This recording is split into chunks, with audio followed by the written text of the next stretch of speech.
What's going on, guys? Alex Leveto, welcome back to the channel. Today we're going to be talking about how I wrote my first book at age 20. So in this video, I wanted to talk about how I wrote my first book and what I did 3 years ago when I wrote this, and just discuss the process I went through so you guys can possibly write your own book and make it easy. You know, describe the process, describe the profits, everything from A to Z. So currently you can find my book on Amazon. I'll put the link down in the description. Also, you can find it in Barnes & Noble and Walmart, and I'll describe everything, the steps in this video on how I got into those different sources like Amazon, Barnes & Noble, and Walmart all at once. So the whole reason I wrote this book was because a lot of people and kids my age were coming up to me when I was about 19 or 18 years old asking me for advice on what they should do with their career. Because I was involved with real estate already. I was doing a lot of deals back then. I was just getting started. They wanted to figure out what to do with their careers. They wanted some advice while they're going to college. I literally talked to about 20 or 30 different people just at Starbucks, just discussing what they wanted to do. I wanted to write a book to easily illustrate what I did to get to the point where I was at that point, just so it was very easy for someone just to look at it and basically look at what I did and take that and incorporate it in their own lives. So I wanted to cut in real quick and say I'll be giving away 3 copies of my book for free. The rules are basically that you need to comment down below and say, I want a copy of the book. You need to like the video, you need to subscribe, and you need to go to my Instagram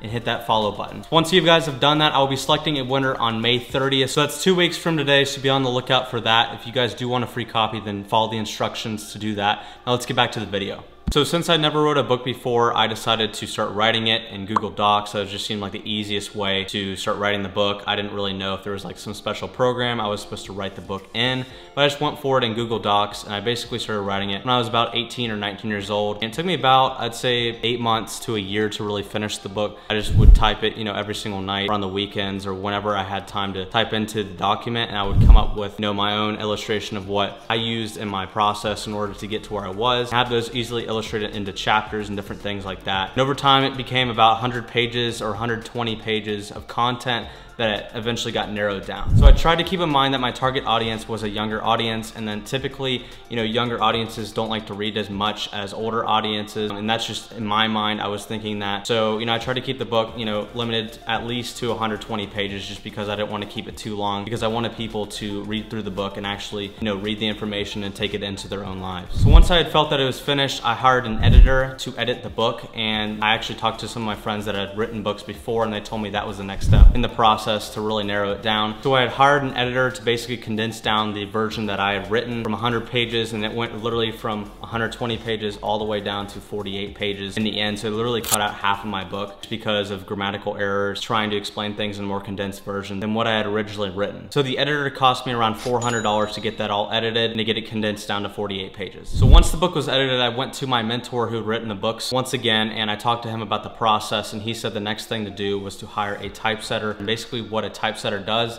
is they take the information the editor had done and put it into a book format. And basically what they did was they put it into this book format right here, like on this page where they put in the diamonds and the outlining, and they did the big letters, they did everything, and they sent this to me to review. I said it was good, we cleaned up a few items, and that's basically what a typesetter does. So after I paid the typesetter and the editor, I was in the book around $800. So the third person that I ended up hiring was my sister, because she was a graphic designer at the time, and she ended up designing my whole cover of my book, and I ended up paying her $400 as well. And I can show you the total cover right now. So here's the front cover, here's the back cover. It's basically my face once you expand it all out. And then you have, the about the author section on the back. You have the front section right here. Also, you have the ISBN number on the back here. After the cover was done, all the information was condensed down into the 48 pages. I then basically had a book. What I did at that point was I decided to self-publish rather than, get a publisher involved, because I didn't really know how to do that at the time. I was just gonna self-publish my first book and learn the process through that and do it myself. So then I basically went to Amazon and learned that you could self-publish through their program. This is not sponsored by Amazon, obviously, but that's the process that I use. I went through their self-publish program, and I learned how to do it step by step, and eventually I got it published. So another thing in the publishing process that I had to do was get an ISBN number, which is very simple. I just literally went online. There's literally a website where you can just get the ISBN number. They'll send it to you within like an email. You pay like a certain fee, and then you have that number to basically put on the back of your book. So once I got it in the self-publishing program, it basically was very straightforward and very easy. They just took everything, I submitted it, uploaded every single document document, and they turn it into a book format.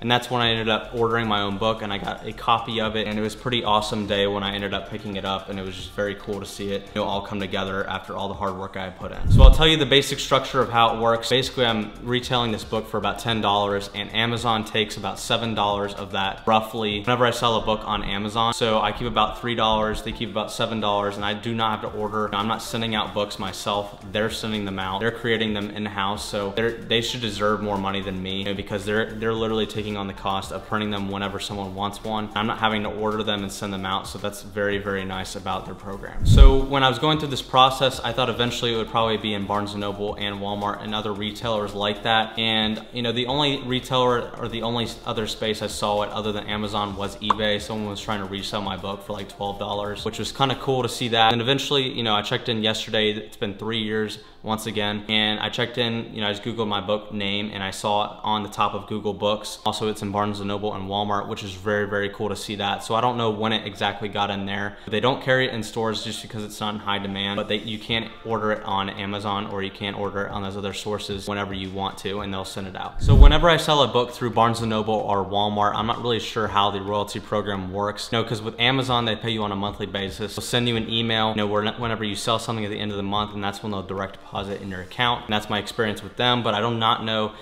what the royalty program is with Walmart or Barnes & Noble. They never sent me like a notice or any of that stuff. Now, what I did, I also ordered, 50 books back in the day. I kept them for myself just to have, and basically I can order them, I think, for like $2.50, and I can make $8 myself, or $7.50 myself if I sell them direct. And that's obviously a better way of doing stuff, but I have to order a lot of stuff, and I have to take an inventory. So, there's a lot of cost up front if I do want to order a lot of books and then sell them myself and have to ship them out. So I'd rather do it honestly the Amazon way, because it's worth my time more. So hit that subscribe button if you do enjoy my videos. Hit that thumbs up button. I really, really appreciate if you guys did that. It really helps out the algorithm. And also, don't forget to apply for the giveaway. I'm going to be giving away 3 books like I mentioned in the beginning of my video. The rules are going to be down in the description, so check that out down below. And that's going to end out the video. See you guys next time.